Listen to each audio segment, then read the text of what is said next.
Hello everyone, Richard Tubb here, and I'm speaking today with Chris Day, the CEO of Vancouver-based managed service provider, Fully Managed.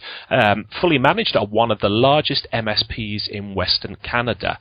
Now, Chris is also the CEO of IT Glue, a software-as-a-service solution to the problems of IT documentation for IT companies. Now, amongst recent honours, Chris has been awarded the 40 Under 40 award for his individual success as a CEO, and Fully Managed as a business have been named Alberta's Best Workplace and British Columbia Small Business Best Employer as well. So I'm delighted that Chris can join us today. Chris, how are you? Doing very well. Thank you, Richard. Thanks for the wonderful intro. Oh, you're welcome. And how's Vancouver today? I know it's early in the morning for you there. You know what? It's a beautiful day here. Sunny, which is unlike Vancouver, which is known for to be like Seattle, very, very rainy. But it's been beautiful, so I can't complain. Excellent. Sounds a lot like Birmingham in the UK, where I'm calling from today. We've got an absolutely gorgeous day, and that's a rarity. So, so I've mentioned that you're CEO of two companies, a managed service provider, much like many of the listeners to this podcast, and also a company that provides solutions for MSPs in IT Glue. Perhaps you can share a little bit about how you ended up running not one, but two very successful businesses. Yeah, absolutely. It's been the last couple of years have been a real, really put me through the ringer, I would say. There's a lot that goes into mainly starting a new business in general, but particularly with IT Glue, where we've been on a very, I would say, aggressive growth curve. It's been absolutely nuts. And Fully Managed, the good thing about Fully Managed is that it's a fairly established business. It's been around since 2002, and I have a partner in that business, Charlene. And thanks to her, she's the president, and then I have another, basically a VP of ops and sales, and the collective three run the business, essentially. So I've been very fortunate to be able to take the last 2 years and focus all of my, I'd say 95% of my energy on IT Glue.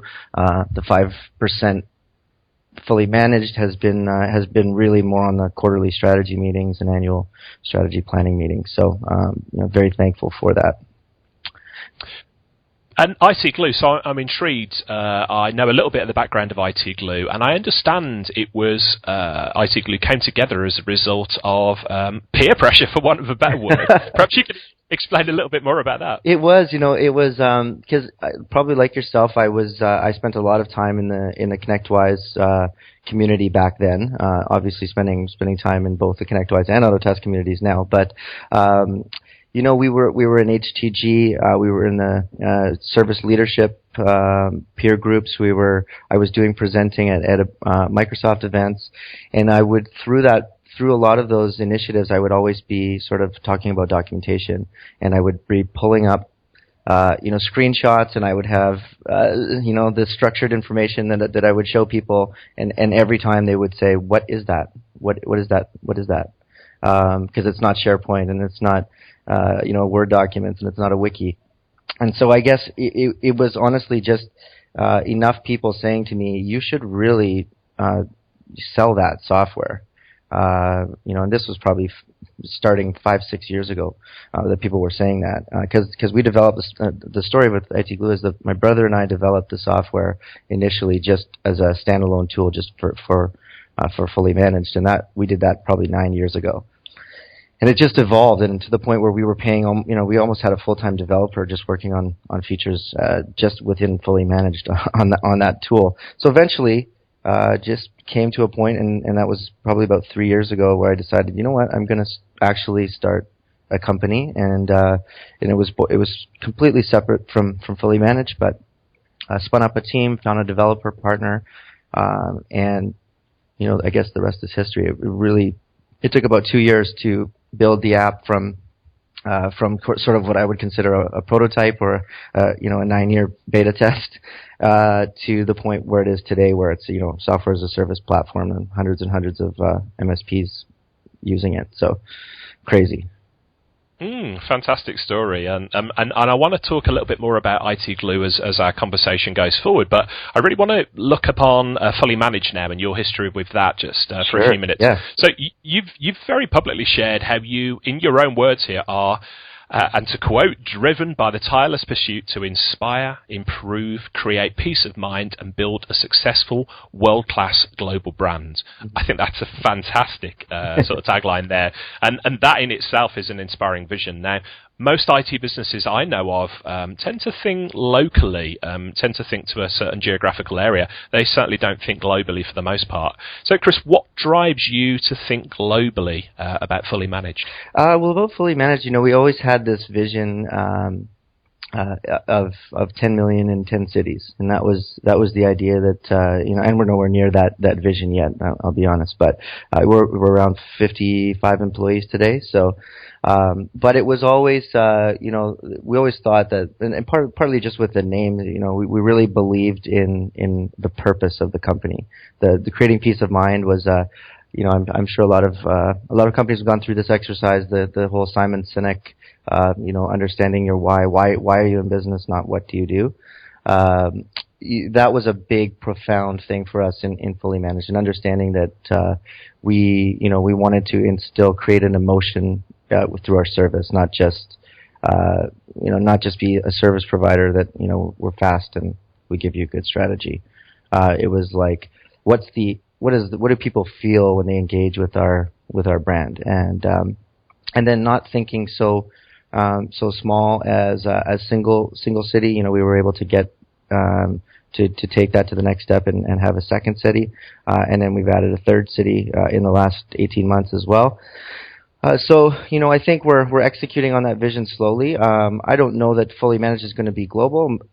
In the end, it's probably maybe Canada wide would be the extent of our vision. There's just so much business available, even inside of Canada, that I'm not sure we would need the global challenge. But obviously, certainly a different beast with a software as a service business like IT Glue, which is very, very much international and global. Understood. So would you say the biggest challenge you face as being the CEO of not one but two quite different businesses? The challenge is probably the challenge would always be considered time, I guess. And again, I've mitigated that largely by having a great team. But that certainly time, and then certainly like where does your passion lie? I would say for me that would be the other piece. Where do I get the most inspired? And I've been in the IT provider space for a long time. Started the company probably 13, 14 years ago. And so for me, the MSP space I've been there, and I really value being connected to that world, because I still get great insights, and I meet and talk with MSPs every single day, probably 5 or 6 different companies every single day, and the things that I learn and the things that I can share. The challenge is definitely how much value can I still add to Fully Managed when I'm spending 95% of my time on IT Glue. So and that's a good problem to have, but certainly that's probably the largest one. Yeah, I agree. And there's some parallels with, I'm the former owner of a managed service provider business myself, and now I work with the owners of IT businesses. And after I sold the MSP, there was, a big concern over, is what I know going to become irrelevant? I'd say at this stage, certainly not, because, I'm fortunate enough to work with some, really cutting edge MSPs doing some great things. So that keeps me grounded, keeps my foot in the industry, and understand what's still going on. And it sounds like that's very much for you with running IT Glue and running Fully Managed as well. It is. It's exactly that. And you're right. There's some, you've seen it as I've seen it. There's some, companies doing some incredible things. There's companies that just, from in every area of the business that are just so dialed in that, I would aspire for our business to be that dialed in that area. It's really interesting what you run across. But everybody, it's very difficult to get all those levers working at the same time and generating the bottom line that everybody's looking for. That's a big struggle. still, and nobody's got it perfect yet. Definitely. So let's change gear for a minute then, talking of levers. So how would you say is running a SaaS business in IT Glue different to your experience of running a managed service provider?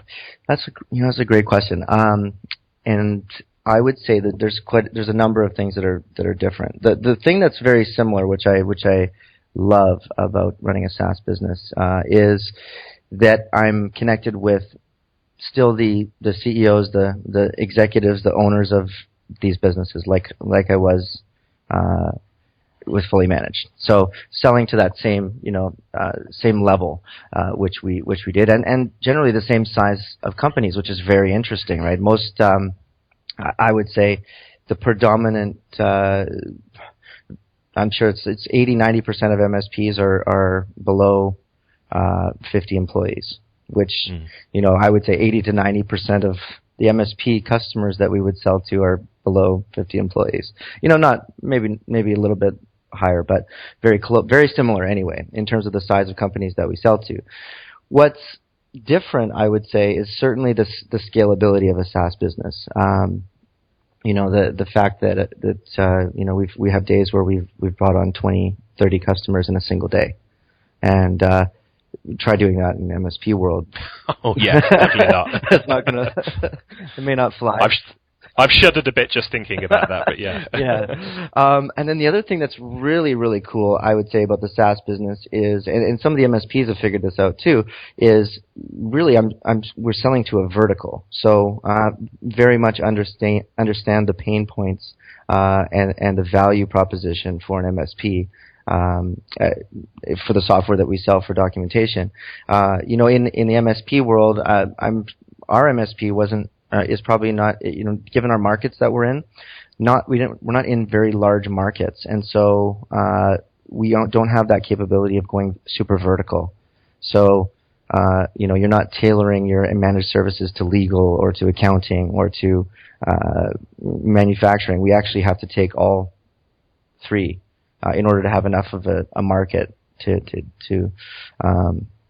get us the growth that we want. And so with that comes the challenges of not being vertical focused. You can't be as good if you're spread on verticals. So that piece, it really highlighted for me. It was actually only in the last couple of weeks that I realized really it's such a vertical. IT Glue is so vertical. It's MSPs that we sell to that everybody has the exact same challenge. So you can really hone the software, the solution set to that vertical. Makes a lot of sense.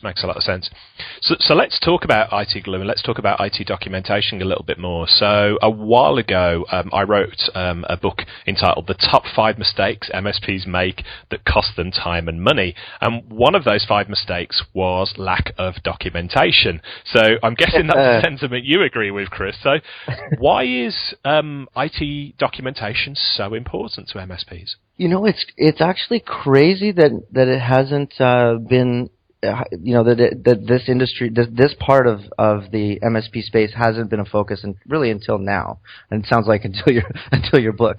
But the thing about documentation is it's one of the top factors in being able to run efficiently. And if you run efficiently, you make more money. There's a statistic which, if I ask a room full of MSPs this question, almost everybody agrees. Do you think that IT providers spend at least 20% of their time, or IT people spend at least 20% of their time looking for information? And everybody's hand will go up. And I'll say, leave your hand up if you think it's maybe 30, and leave your hand up if you think it's maybe 40%. And it's shocking. There's still quite a few companies with their hand up at 40 and 50%, right? And then I'll ask the flip side question: who would rate their documentation on a scale of 1 to 10 higher than a 5? And it would be like, in a room of 200 people, I'm not kidding, there'll be like 5 hands, right? And even those guys, I'll say, they're no higher than maybe a 7. So. And it's very interesting because I think that our industry was really focused on the technology and the tools for so long, And my view is that maybe that was necessary because we were really struggling with a lot of the tools. Servers were still blue screening, and the backup software wasn't reliable, and the RMM tools didn't work that well. There's all these kind of things that were that needed some maturing. I feel like a lot of those things have happened. And now the next logical thing, they always say there's three levers to business success: people, process, and technology. Okay, well, everybody. I think everybody understands the value of good people. I think everybody understands the value of good technology, and then it's this last bucket of process. Or process, if you're or if you're in Canada, you could say either one, but in the States, it's process. That one is sort of it's left to the wayside, and it's like, yeah, we understand that's important, and then I will drill into these examples and say, if you sit me down in your company today and you've got a new service request for company X, and I've never seen that company in my life, how long would it take me to be up to speed and be able to support that customer? And then you run through scenarios, and then they'll say, "Oh no, we've got all that information. It's really, we've got guys that know that." And I said, "Yeah, but that costs you time and money. So if I have to ask somebody, how does that virtual environment set up, or if I have to ask somebody what's the DHCP server over there, or is that server being backed up, or any of these scenarios that really are the necessary pieces of great documentation, very rarely do most MSPs have a good handle on that stuff. And the outcome is it's time burn. Like you take that 20% of wasted time and you multiply it by your staff count, and then you multiply that by the cost per hour of those employees, and then that's your actual soft cost. Then you take, let's say 20% of that time. What would those people have been doing with that 20% of their time had they not been wasting it? And all of a sudden you realize, oh my goodness, like the cost of bad documentation and bad process is astounding. Like it's like for a 5-person company, it can be $250,000 a year. Wow. Yeah. So you're absolutely preaching to the converted here. I'm nodding away as you're saying this, Chris, because it's so true what you're saying. Yeah. So that's the it's not, I would say it's not sexy documentation. Nobody's, we wear in jest, we wear the shirts that say, I love documentation on them, and everybody kind of laughs because who likes documentation? Well, you know what? It's absolutely necessary. It's the only way you can scale a business. It's the only way, in my case, how I was able to extract myself from the day-to-day, running the nuts and bolts, and extract, all those key high-level players that are inside the business, the very technical rocket scientist types. The better the documentation, the less need you have for those people, the faster your people get their work done. And in our case, in Fully Managed, we were able to take tasks that used to require, level 2, level 3 engineers, and we were able to push those tasks forward to level 1 engineers. And that is good for everybody. That's good for the business owner. That's good for the level 2 and level 3 engineers because they're thankful that they don't have to do those mundane tasks. It's good for the customer because they prefer, working with level 1 engineers because they're generally happier and more customer focused, I would say. So there's so many benefits to it. But at the end of the day, when I look at anything like documentation, I look at this, it's an investment, and I look at things as an investor, and I want to produce higher returns in the business, and that's what process and documentation will do.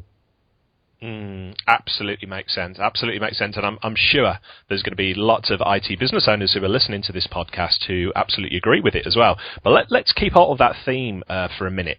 So most technicians I know that I've employed in the past and that I know within MSP businesses now are pretty much driven by a desire to help end users. Let's not beat around the bush. Most engineers enjoy being seen as the hero. Yeah. They get a kick out of helping people with things. And it is a really admirable trait to put clients first. But in my experience, it does mean these technicians often dismiss documentation as something that's time-consuming and gets in the way of them actually helping clients. So what's the benefit of good IT documentation to an MSP's client? How can the business owner sell good IT documentation to their engineers as something they should really be doing? One of the I can answer that in a few ways, but one of the things that I think has been I know has been a big struggle for documentation in general. It was sort of like this idea that I want you to update the documentation. Even in our business, there would be a project plan, and at the end of it, it would say update documentation, and that was part of the billable scope of the project. And we'd scratch our heads and go, well, what does that exactly mean? And so generally, that would just sort of the project would get closed off, and that was that.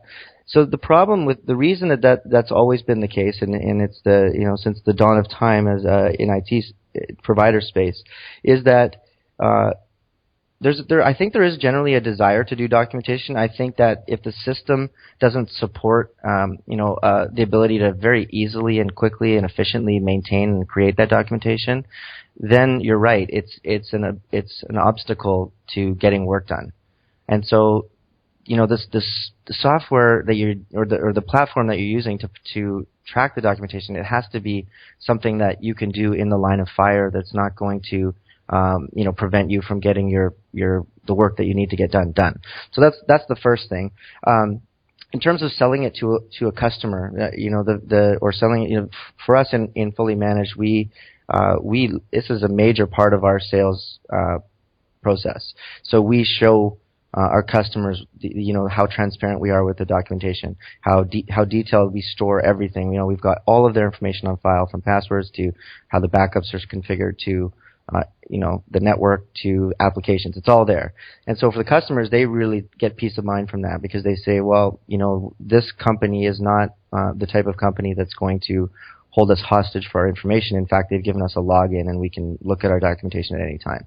So the customers definitely see it. The other thing that the customers see, in my experience, is the consistency, which is another serious problem in IT.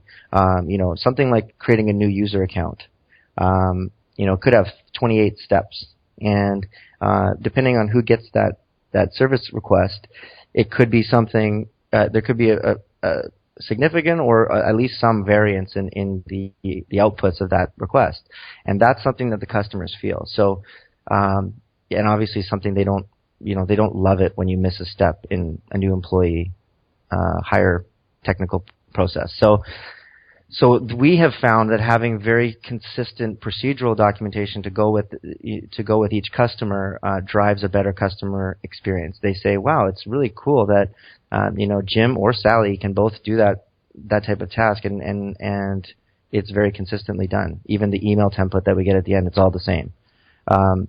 So not that you can't achieve that with brute force in other ways through great management, but certainly having a system that supports that effort. Like, for example, every request that we do in our service desk, and our service desk is probably 28, 30 people now, so quite a few people just in the service desk team.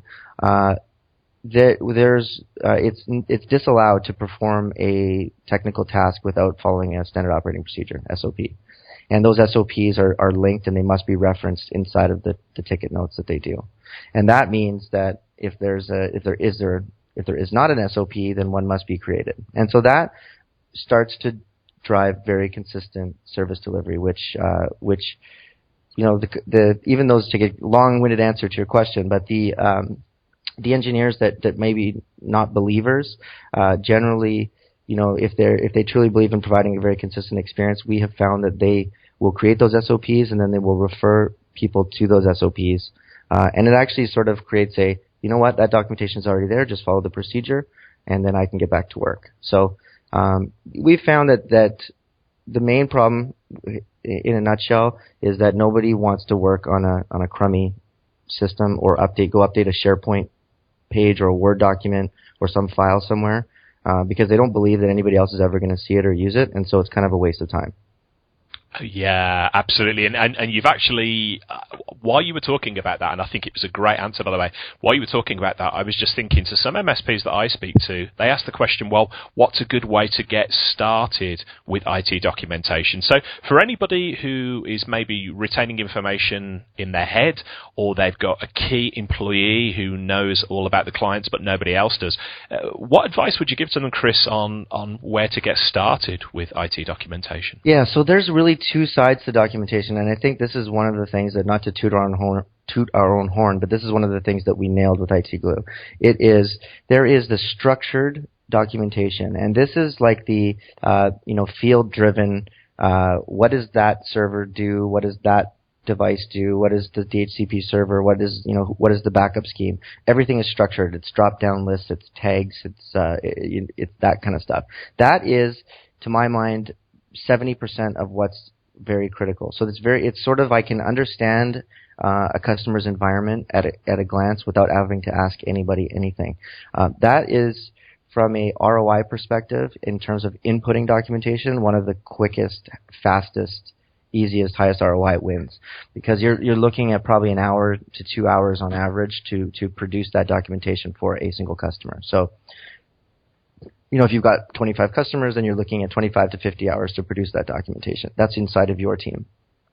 That will give you a huge lift in terms of your peace of mind, I would say, and also in terms of the ability to start to shuffle customers and allow other people to work on different customers, bring new people in, all that kind of stuff. The second part, the last 30%, is what I would say is the long tail part of the process, and that will be the procedural documentation, the steps, the screenshots, here's how to do, here's the SOPs for this customer or that customer, or our central articles that are more generic, like how do we deploy our backup platform, how do we deploy a new firewall, how do we deploy a switch, how do we upgrade our RMM, those type of articles that are centralized. So I think that the biggest ROI is in taking your largest customers, documenting them first, getting all that structured information. It's kind of like what they talk about in ITIL, which is the approach we follow for documentation, but the idea of a service catalog. So what are all the services and what are all the applications that are running on this network? And once you've got that, you can then start to build the more detailed, procedural documentation around it. Yeah, fantastic. Really good advice. And it reminds me of a story back when I was running an MSP. We used to document just about everything. I was actually quite OCD about it, I guess is one better word. And, even as far as in comms rooms, we documented the make and model of the air conditioning unit. Yep. And going back to what you said earlier on about consistency and quality of service that you deliver to clients, I remember the one day we actually had a phone call from a client saying that the air conditioning unit in the comms room was leaking and there was water all over the floor, and they were in quite a flap, in a panic about it. What do we do? Turning to us for advice. Now, we had it all documented. We knew who'd installed the system. We knew who to go to for maintenance on that unit. And so within a couple of hours, we'd made the phone call. There was an engineer there, and the problem was resolved. Now, that doesn't sound very much like IT when I tell that story to people, but the end result was the client thinks we're absolutely fantastic. We've got all the information we need. Anything basically with a plug on, we can help them out with, and that gave so much credibility to us as a business. So, you can take IT documentation to the nth degree, but really, I think most things are probably better off documented out of people's heads and down on paper than it is just floating out there. Yeah, and it's unreal how much of that information. There's so many examples, but someone I will often say, just as almost as a test, they'll say, okay, well, let's pick a customer. And bring the engineer on the line that knows that knows that customer best. And I'll ask them a random question from the standard set of services that would be on that network. I'll say, what's the webmail URL? And they will just shake their head. So I have to go look it up. And then I look at them and I say, exactly. That's exactly what the problem is with the way this is running. And there's a million of those examples. And so there's, big part of my feeling on documentation is there's it's like the common ROI, ROE, return on energy thing. There's a probably 20% of the work that you can document that will give you 80% of the return. And you don't need that much information to be a way further ahead than most IT providers are right now. Yeah. So I always like, documenting something like email. You could certainly document, 30, 40 fields if you wanted to, but even just getting 6 or 7 key aspects of email documented for every customer provides an immediate lift. And then you can always do a round 2, add more documentation later. Yeah, makes a lot of sense. It does give you a competitive advantage over your competitors who are not documenting this stuff, who are carrying the information around in their heads, doesn't it? It does. It absolutely does. And it's peace of mind. The team, surprisingly, it takes away one of those things, one of those differentiators between people within the company, where this guy has got all the information, so he's just sort of big man on campus walking around. And it sort of, from my experience, it creates this more of a team vibe where everybody knows that everything is in there, and so everybody can just focus on delivering great service instead of what do I know. Yeah, and it actually protects the MSP business, I think, as well. I've come across multiple scenarios, or situations, you should say, examples where there's been one senior engineer within a business who has known so much about a client, none of it documented, and then the MSP ends up in that awful situation where that senior engineer either leaves or, worse, goes to work for a competitor, and so it's panic stations. It's like, well, what are we going to do about one of these big clients that we've got when this guy knows everything about the client and we know nothing as a business, really? Yeah, it's unbelievable. And I never mention or use those things in our ROI calculators that we have for IT Glue, but it's very true. I mean, the one customer walking away for something like that, it's far more expensive than anything we would possibly charge. So yeah, but no, it's really true. That's one of the things we talk about, is getting rid of the risk. The risk associated with bad documentation, that's one of the key risks. Yeah. Cool. So I suspect we could talk about IT documentation as a subject. We'll have to invite you back for a second podcast. I know people are going to be interested in talking about this. But let's revisit IT Glue just a little bit there. So you recently announced integration with Autotask. I know that your background, similar to mine, you've got a background within the ConnectWise community as well. Yep. What else is on the horizon for IT Glue upcoming? Well, this summer we are working on our next series of integrations, which are most of the RMM tools. So we've got LabTech, AEM. We're not sure about the API on that one, depending if they release it. Kaseya, Enable, Continuum, and a whole bunch of other ones that we're looking at. So the idea will be, and one of the reasons we called ourselves Glue, IT Glue, was that the more systems that we can connect to and sort of bring relevant information into the documentation, the better. So we started with the PSA tools, Autotask and ConnectWise, mainly because that's a great asset database to begin with. But now we're going to start to kind of overlay more network information on top of that. So that's huge. The integrations are huge. The other thing that's on the horizon, we actually just sent out a survey to customers yesterday, which we're pretty excited about, is the idea, and I had mentioned this to you, Richard, but documentation as a service. So we're in the early stages of putting a program together where we would actually help do the documentation, given access to the right tools by our partners. So, for example, give us access to your RMM tools, and we can go in and do some of the documentation. Because one of the biggest challenges we hear from our MSPs is that's preventing them from getting documentation done, even the ones that are already customers, is lack of time. Yeah. And so we're thinking, well, maybe we can help with that, because a lot of the documentation that needs to be done is very standardized, and we can pretty much do it with access to the RMM tool. So anyway, that's a very exciting thing that's on the horizon for us. Yeah, very cool. Documentation as a service. So when can we expect that to come to market? How far forward are you with that? Well, we've rounded out what the key elements of that service would be. We're now going to go into a beta group with 5 or 6 companies, and we're gonna just see how it goes. And so we would expect probably in the next 2 months or so to have the results of that, and then hopefully launch it on a larger scale. Cool. Well, I shall certainly keep an eye out for that. I know that's going to be of interest to lots of people. Many MSPs I speak to, when I talk about IT documentation, and they roll their eyes a bit and they say, yeah, Rick, as soon as we get the time for it. So I can see that definitely being a good one. So yeah. Cool. So I guess there's going to be people listening and they want to find out more about IT Glue. Where would they go to? The best thing to do, obviously, is just hit our website, itglue.com.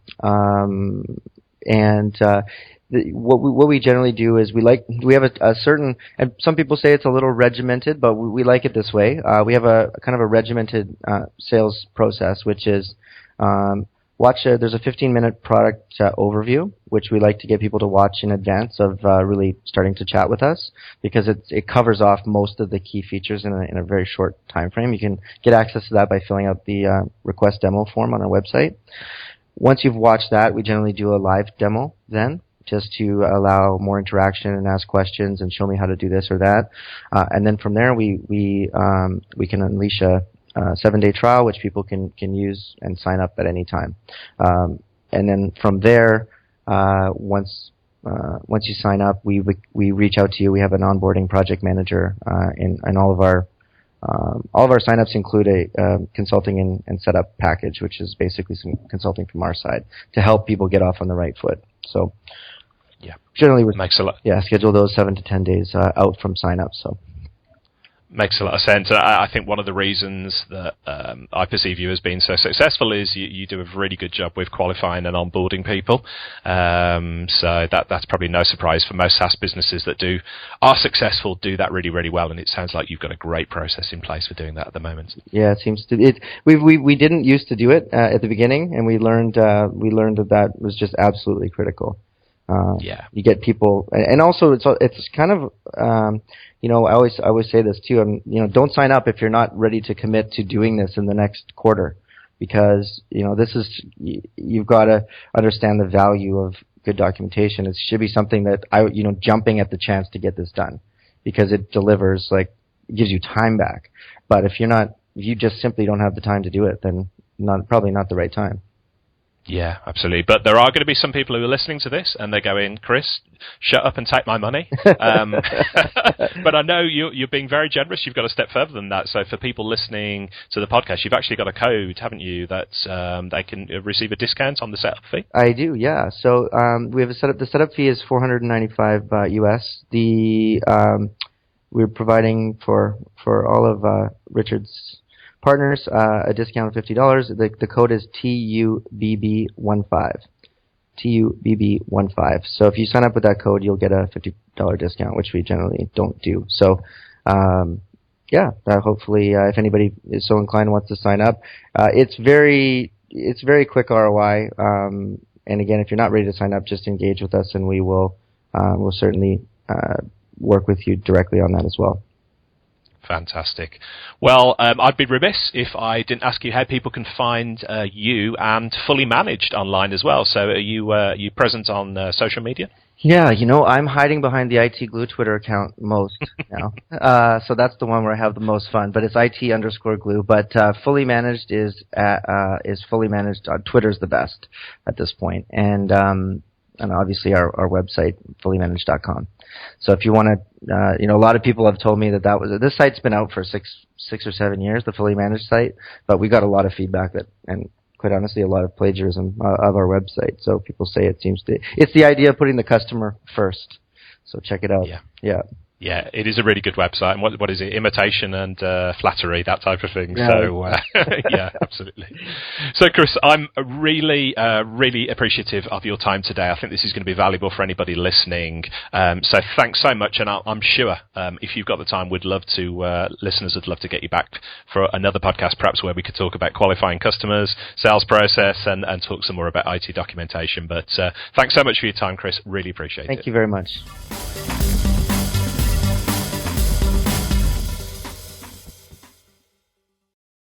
Hey team, this is Richard again. Just one more thing before you take off, and that is MSP Insights. Now, every Tuesday, I share my thoughts on the business of IT with you, the managed service community. Thousands of managed service providers already subscribe to MSP Insights. It's easy to sign up, easy to cancel. MSP Insights is basically a short email from me every Tuesday without fail with advice on growing your IT business, plus cool resources I've found, discovered, or started exploring that week. It's kind of like my diary of cool things, and often includes articles or books I've read, tools I've discovered, and events I think you'd be interested in, often sent to me by my friends and Tub Talk podcast guests. So, if that sounds fun, a short tiny bite of MSP goodness every Tuesday, and you'd like to try it out, just go to go.tub.co/Tuesday. That's go.tub.co/Tuesday. Drop in your email and you'll get the very next one. Thanks for listening.